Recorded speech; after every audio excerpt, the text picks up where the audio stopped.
everybody, and welcome to Regah בעברית, Parashat Wajeschew. And of course, Chag Chanukah Sameach to all of you. This Torah portion in chapter 37, verse 1, starting with an important paradox. It says, Wajeschew Yaakov be'eretz megurei aviv be'eretz Canaan. In one sense, it says that Jacob sat in the land of his father, which appears to be something positive, returning to the root, returning back home. There is something very comforting about returning back to the land of your father, but it uses the word Wajeschew. The word Wajeschew does not just mean any set. It's speaking about Jacob becoming static rather than dynamic, becoming passive rather than active. There is an important lesson to have with word Wajeschew, because immediately after that, we're seeing the terrible tragedy that takes place between Joseph and his brothers. The rabbis of Israel teach us that all the story, all the calamity that took place between Joseph and his brothers is because Jacob had set. He was passive. He was not willing to continue the repair. As a reminder, last week in the portion when Jacob met Esau, he promised Esau that he's going to go and rectify him. He's going to come and visit him. But it says that he never did. He went to Sukkot and Esau returned back. The text says, back to his old ways. Pay attention to this. The word Wajeschew here in the text suggesting to us that when one becomes passive, calamities come upon his life. If one wants to overcome the travails of the Messiah, he must be active. And here in the text, he's telling us the following: Ele toldot Yaakov, Yosef ben 17 shana. Again, here's the generation of Jacob. There is a pause there in the text. Why?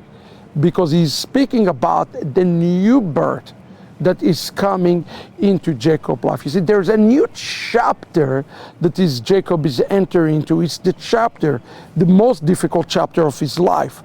It's a chapter of his life of Wajeschew.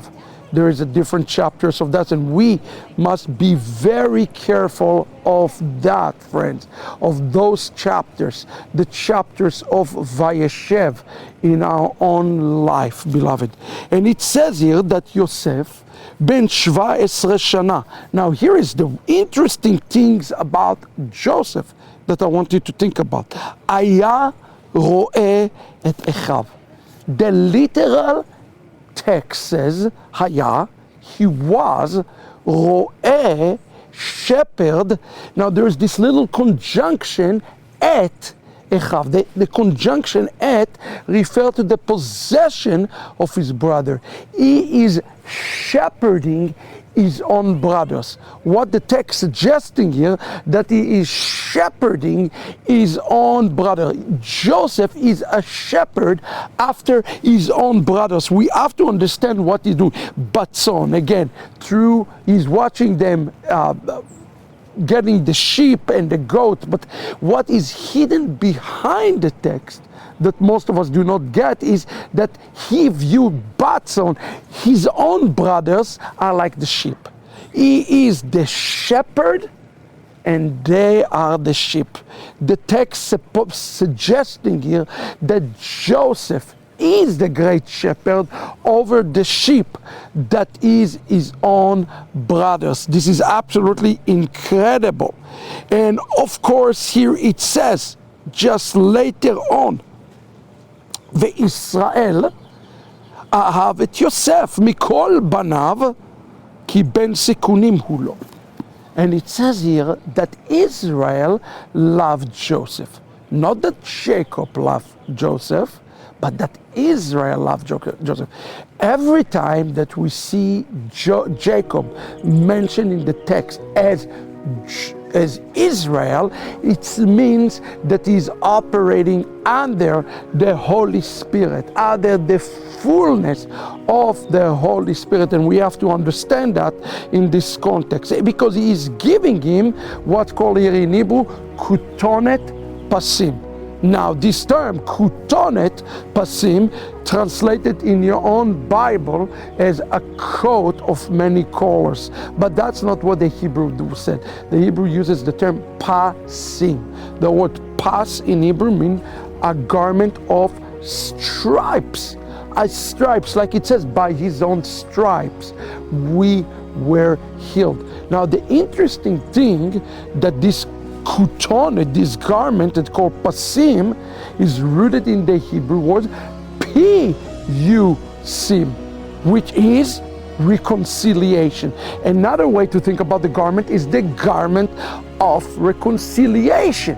And the question is, how can you call the garment that brought so much division, how can you call it the garment of reconciliation? Well, beloved, we learned something very important about the same garment. The garment was not the real issue with the brothers. It simply revealed what was inside their hearts, and it's allowed this calamity ultimately allowed to bring reconciliation in the end, after the troubles and the tribulation. But at the end of the day, the division is also going to bring reconciliation. I love the way David Ben-Gurion said it. He said, sometimes we have to go to war in order to have peace. This is exactly this story of Joseph and his brothers. They have to have kutonet pasim, a garment of reconciliation, to bring shalom straight back into this dysfunctional family. And this is, friend, the Regah בעברית for this week. Shalom, everybody.